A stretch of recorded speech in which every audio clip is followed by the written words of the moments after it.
It's just me, my friends, and my bike. I am what I am. The drag in my hand is like me, smoking hot and intoxicating at the same time. Girls are like, "Ooh, Rahul, you look hot today."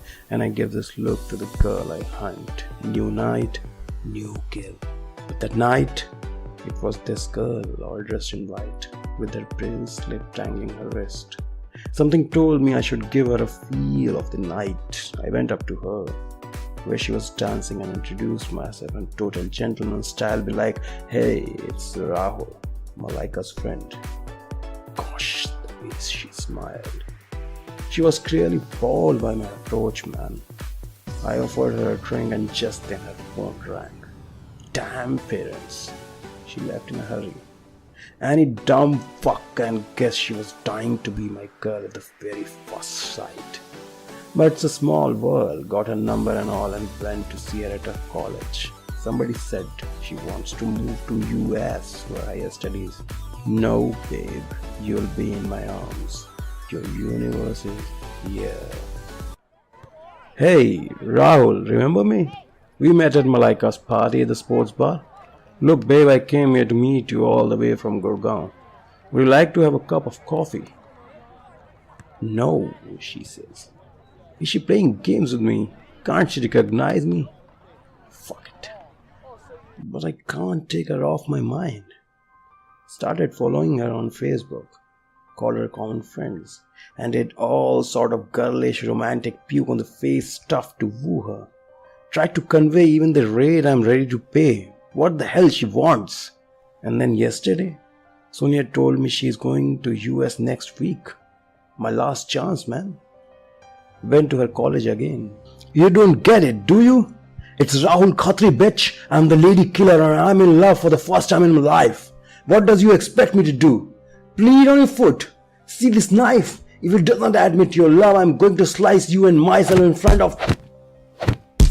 It was her, man. Hitting me like a witch. The bitch showing off her moves. I had to run. Never expected such embarrassment. Ma tells Sonia called. She told Ma some girl beat me. She asked if we go to police. I don't go to police. I am the law. I tell her now what Rahul is made of. I told Shubham that we will only scare her off. But the idiot is so scared himself. Says, dude, leave her. You have got plenty in hand. Asshole jealous. He knows that after the bitch beat me, some of my girls are laughing at me back. I told Shubham either it's us going scaring the shit out of that bitch or I'm going alone. Shubham agreed and extracted the exact time when we can catch that bitch outside her college. Plan was simple. We bought a bottle of that acid which I read about is more dangerous than the other one and went to her college. It's a last day. Tomorrow bitch will leave for US. She's not going to leave either ways. Either she will stay for me or stays back because of me. There she is, coming out of the car. Shubham moves back towards her and I stand on the footrest, towering above him. I wanted to talk, but something happened. Maybe because Shubham got scared again and instead stopping near her, starting driving far from her. I had to do something before we cross her, and so I threw that acid on her with all my force. I don't know if I really wanted to do it. I looked back, but she was standing there without any burns, and she was looking straight into my eyes. I got scared, man, and told Shubham to drive to Dad's office. Maybe she calls her friends or something. Shubham was driving fast. Still, I could hear a racing engine coming near from behind. By the time I looked back, something hit us so hard. Can't see properly. What's in my eyes? Tears. Blood. Bike is left far behind. Shubham is rolling below the car. Lifeless. I'm stuck at the bonnet, near the right wheel. My left hand is not there. It's just the upper arm. I feel no pain, but I don't understand what happened. I lift my face to look up. It's her on the driving wheel. looking me in the eyes. Bloody bitch!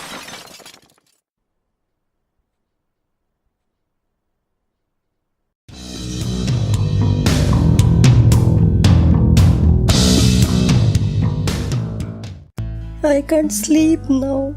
Whenever I close my eyes, I can hear him screaming, "Ma, Ma, save me, Ma." That girl, she killed my son. It is a case of road rage. Rahul's friends tell me that the girl has previously got him beaten by many men in front of the college. But Rahul's father is in police, and he has taken oath that he will put everyone to justice. That Shubham, I told Rahul so many times not to accompany him. That Shubham only have taken Rahul from that road. Otherwise, why will Rahul go to that far place out of no business? It must have been accident, Shubham's death. Otherwise, if he would have been alive, he would have told you that he hatched the conspiracy of taking my son to that place. Once his father scolded him for taking money from his pocket without asking. My bachcha could not bear the burden of play and hit his hand in the mirror so hard that the mirror was broken. It was that day, and till date we never even spoke to him in loud voice. And he died so violently.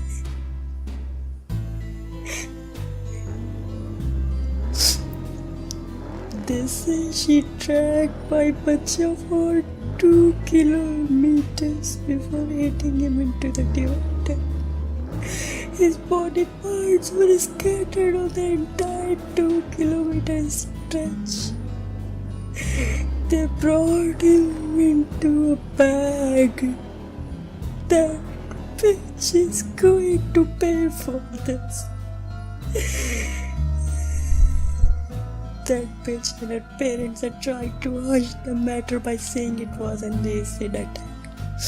My son not even killed a mouse in his life. How can he hurt someone? He was so sensitive. That girl will repent in this world, and the world below she is going to hell. Hang her, please hang her.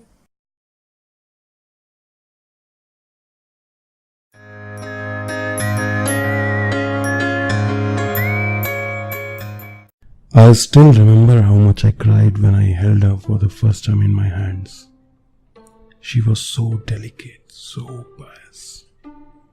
At the school, somehow she attracted bullies.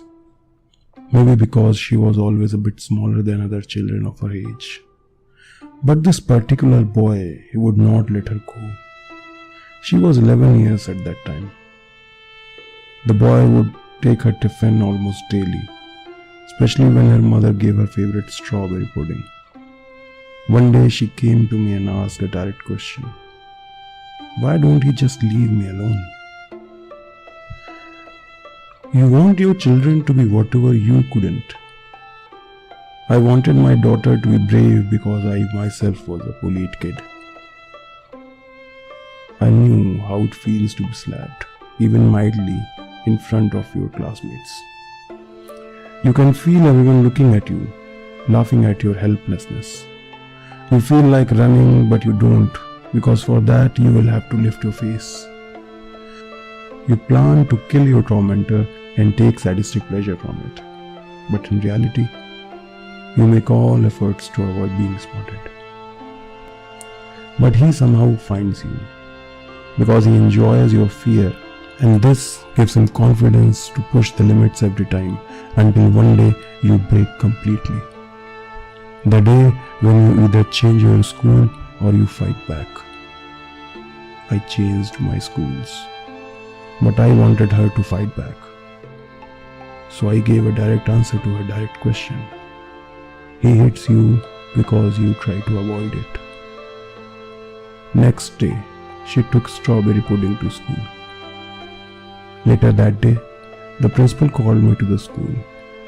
In the principal's room, there was standing the boy, big but scared, and next to him was my pie. Principal told me that it took 3 teachers to separate her from the boy, who she started beating in assembly. She won't just let him go. She got herself badly bruised and beaten by the boy. Even the teachers got so scared. I glanced at her. She was trying to hide her smile inside her cheeks. On our way home, I bought her 2 strawberry puddings that day. Her best friend Ashima, 3 years before, a guy threw acid on her. While Ashima battled for her life in hospital, the guy flew to Goa to celebrate his revenge. Ashima's father fought for 2 long years to get the guy nabbed and jailed, only to be released in 4 months for lack of evidence. Few days later, Ashima's father died. After that, Ashima had to fight for her cause, and she finally put the guy behind bars for 6 years. She runs an NGO now and spearheads the war against gender bias. My daughter saved herself from the ACL attack, but now she is charged with a first-degree murder. The charge sheet says she chased them and mowed them down in cold blood. ACP Khatri got me arrested yesterday because he couldn't trace her anywhere. Even if I knew where she was, I wouldn't have let him know.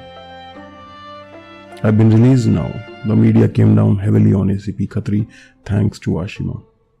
The news is that my daughter has already reached US. On my way home, I see a pudding parlor. I can see my little daughter standing there, hiding a smile in her cheeks.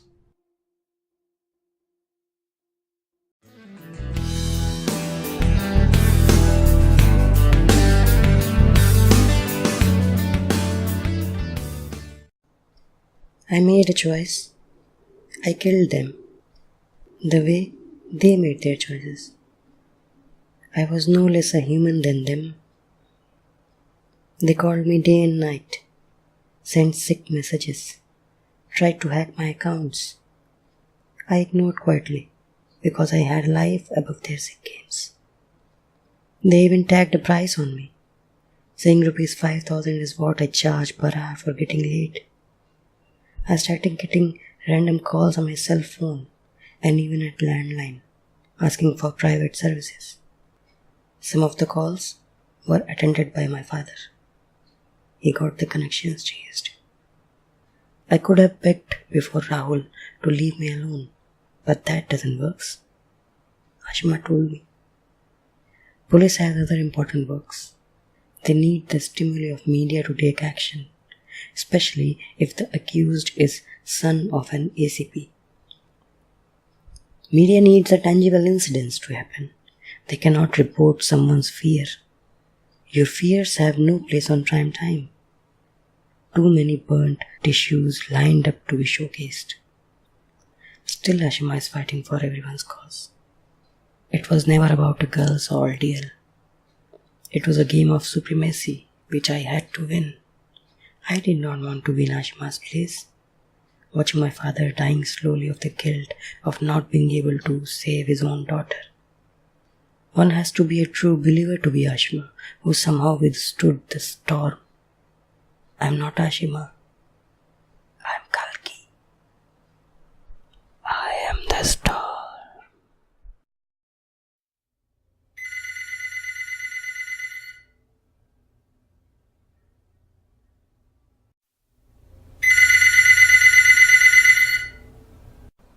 Hello. Hey, this is Shubham. Remember me? We studied together in high school. I wanted to tell you that I am sorry for that day when Rahul embarrassed you at your college. I wanted to stop him, but he didn't listen. What do you want? I called to tell you that Rahul is really pissed off. He has gone mad. He says he wants to scare you with acid tomorrow. But I know him. He will not scare you. He will throw it on you. But I can stop him. Don't worry. I can take care of him for you. Look, it's a bad world. You need someone to take care of you, you know. You need me. I'll not let anything happen to you. and I'll handle that bastard. You said acid. He'll throw it on me. Yes, that's for sure. If I don't stop him, he will. How do I trust you? If I don't stop him, he will actually be at your college tomorrow, babe. You don't understand. You need me because... Let him come. Sorry? Let him bring the acid if he wants to. Bring him at 4 p.m. sharp. I'll handle everything else. Yes, definitely. I think I love you, Kal. You surely do, Shubham.